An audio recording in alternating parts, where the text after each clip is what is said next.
All right, eighth overall, the Toronto Raptors selected shooting guard Terrence Ross out of Washington. He's currently retired. So who did you have the Raptors picking eighth here?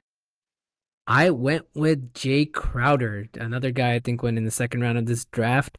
He's still playing. He's still in the NBA. He's a great role player. I think that's what the Raptors kind of needed here. Someone that could kind of just be that backup guy behind Lowry and DeRozan. Um, a guy who could just come in, play defense, score some buckets, shoot some shots, get some rebounds. Do all those things, and that's what Jae Yeah, Crowder did, three man. and D guy. Yeah. 3 and D guy, 3 and D guy. That's what Toronto needed. I don't think Terrence Ross moved the needle for them. I think maybe if they had Jae Crowder, maybe they get past the first round of the playoffs, which they were pretty much stuck in until Kawhi Leonard came along.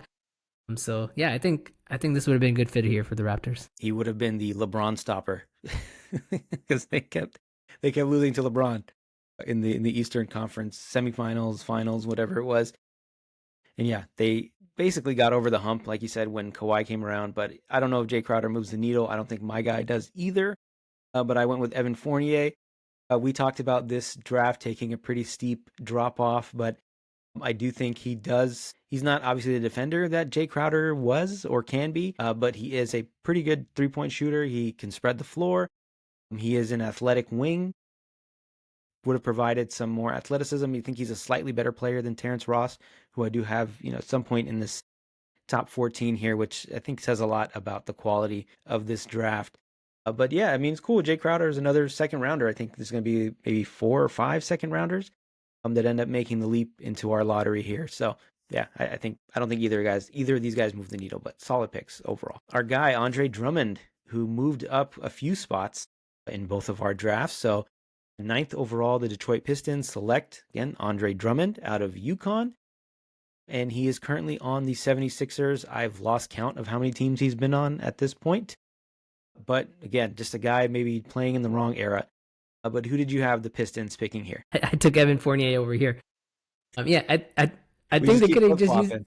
I'm We glad I just didn't keep look at flip your flopping. picks. Yeah, because that would have been Yeah, pretty yeah. boring. We just keep flip flopping here, man. Yeah, I like you said, right? He's a good shooter. He's a good 3 point shooter. I think if you look at like one of his best seasons, he's almost a 20 point per game guy, like 18 and a half. So I think yeah, Pistons could have used some shooting. They needed this. And Evan Fournier brings that, shooting, some athleticism. Not a defender, but they needed shooting and they needed scoring, and that's what Evan Fournier gives them. Again, doesn't move the needle, but at least someone who could be like a future starter, maybe role player type guy as your team builds. But yeah, I think that was the pick here for the Pistons. Yeah, I thought it was an interesting pick at the time. I think they still had Greg Monroe, who is a pretty similar player. So I don't know why they doubled down on this on the center position, especially in this era.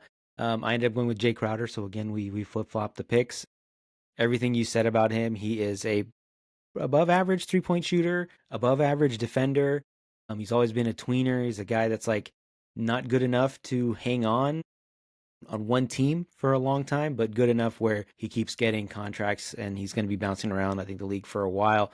But again, a good player, slightly better than average. Again, doesn't move the needle here in Detroit, but I think it would have been a solid pick, especially considering some of the options that are left on the board. All right, 10th overall, the then New Orleans Hornets. So they get a couple picks in the top 10 here. I guess New Orleans from Minnesota via the Clippers. So again, the NBA just loves to make things very complicated when it comes to the draft. Austin Rivers out of Duke, one of the most hyped high school prospects of all time. Doesn't quite live up to his billing, but he is currently retired after a pretty good career. He's been around the NBA, I think maybe 6 or 7 teams, maybe more. Who knows? But who did you have again, then New Orleans Hornets picking a 10th overall? All right. I went Deion Waiters here, actually. I took him. I took him in the lottery. Yeah, I mean, I think Deion Waiters, where he was picked and what he was supposed to be at number 3 or whatever the Cavs had, or 4. I don't think that's what Deion Waiters was. I think here at 10, he's more of a role player guy. He comes off the bench. He just gives you that scoring punch, right? Like what we're seeing with Buddy Hield right now for the Warriors, right? He's that guy like comes off the bench, sixth, seventh guy, eighth guy off the bench. He's a scorer, and I think that's what he would have been here on the Hornets. Doesn't move the needle, but now you have Anthony Davis, Eric Gordon. I think was there, Ryan Anderson. These type of guys are there, so I think gives Deion Waiters some more time to develop. And I think he could have been pretty solid if he had given that time. But like even, I mean, if you look at his career average, he's still like a 13 point per game scorer. In one of his better seasons, he's like 16 points per game. So I think he could have just been a scorer off the bench type of dude, like what we see with Buddy Hield, and I think that would have been the perfect role for him. Yeah, he's become kind of a meme, a little bit of a joke. He's just a guy that never stops shooting, no matter what. I think there was a quote, I don't know if it was him or not, but he said, "I'd rather go 3 for 30 than 0 for 20 because it means I stopped shooting." Maybe I made that up. I don't remember. But I went in a different direction. I went with Will Barton. So he actually went 40th overall. So this is the fourth second round pick that made the leap up to the lottery. Guy that spent some time in Denver, was a pretty productive player on those competitive Nuggets teams. I don't believe he was on the championship team, but he was around, he's a good player on a contending team. Brings a lot of athleticism, similar to Jae Crowder. He's like a 3-and-D versatile guy that can guard multiple positions. It's going to hit some big shots in the corner.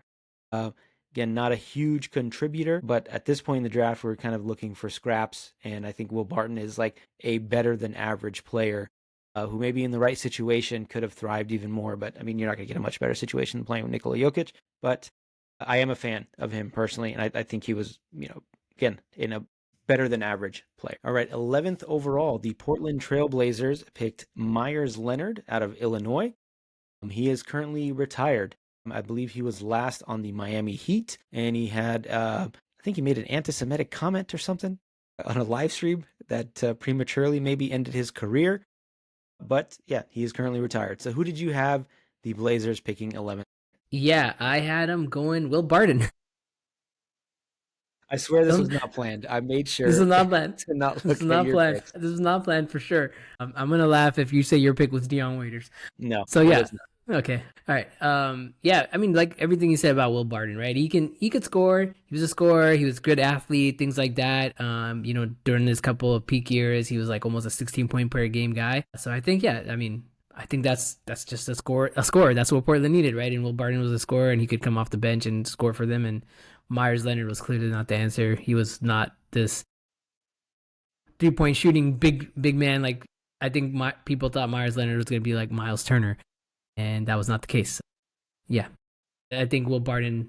Again, you just find a guy who could possibly start for you and score for you, and that's really all you can ask for at this point, given the people that are left. Yeah, I don't know why I always called him Leonard Myers. I felt like that just made more sense. I love a guy with two last names. There was one game, I don't remember exactly what year it was, but I think it was against Denver where he went off for what felt like 50 points. He was just unconscious from three. Do you remember that? Am I misremembering or No, yeah, imagining yeah. There this? was there was a game where he just got insanely hot and dropped like 40 to 50 points on. I think it was Denver. It could be someone else, but Yeah. yeah. That was, I think, the series when they beat Denver to make the conference finals, which was kind of premature for this team. They ended up losing to the Warriors. They probably got swept by the Warriors, but this is another guy that was like more promise than actual ability. So I went with Terrence Ross. I've wanted to double down on the wings, the athleticism. We didn't talk that much about Terrence Ross in the last slide, but there was something about him that I really liked as a player. I don't know what it was. I really liked him on the Magic. I felt like there was something that he brought to the table. I always thought it was more of a situation thing for him. I was like, put this guy on a good team, put this guy on the Warriors, put him on the, then Cavs or the Rockets or whatever, and he's having a much different career. I think he just kind of just didn't thrive in Orlando because at the time they were just kind of a mediocre team. They didn't have young stars around him. But am I like delusional about the player that Terrence Ross was? No, I think he had all the tools, right? It's kind of like the same thing with Andrew Wiggins, right? Like the guy has all the tools, and then he got put in the right situation. And 2022 Andrew Wiggins is like probably the best Andrew Wiggins you've ever seen. So I think Dude, 2022 Andrew Wiggins is a first team All NBA player. But that's what I'm that's just, saying, yeah. right? Yeah, that's what I'm saying. Like he was insane. Like 2022 Andrew Wiggins was insane, right? And I think that's your point about Terrence Ross. Like you put Terrence Ross on the Warriors like in 2017. This is a guy that's getting buckets. He can just score at will. Like people aren't guarding him. He's a good shooter. He's a good athlete. He's got that bounce. Like a lot of what I see in Terrence Ross, I see in Andrew Wiggins, and one of the things I see like between those two guys similarly is like they were like T-Mac lights. Like that, I feel like that's what they were, T-Mac lights, but they never Yes. reached that potential. Yes. Yeah. Okay. All right. So I'm not crazy. At least you don't think I'm crazy. There's just something about him. just another guy. I think that was like there's guys where a bad situation, quote unquote, like a green light situation is not good for them. And I feel like he had the green light in Orlando to freestyle, to freelance, and he didn't have a set role, which is, I think, a pretty common theme. You talk about 2022 Andrew Wiggins. We could talk about Aaron Gordon in Orlando before he came to Denver, where guys are just given like too much leeway, too much freedom because they're lottery picks and they're not put into a role that can maximize their abilities and their talents. So it's a shame on Terrence Ross. But I mean, I think in Portland, this was a good team, well coached team. Terry Stotts is a good coach. I think he would have brought more out of him than whoever the hell the Magic were lining up out there at head coach for that stretch. So I think he would have had a better career in Portland. I'm glad we agree.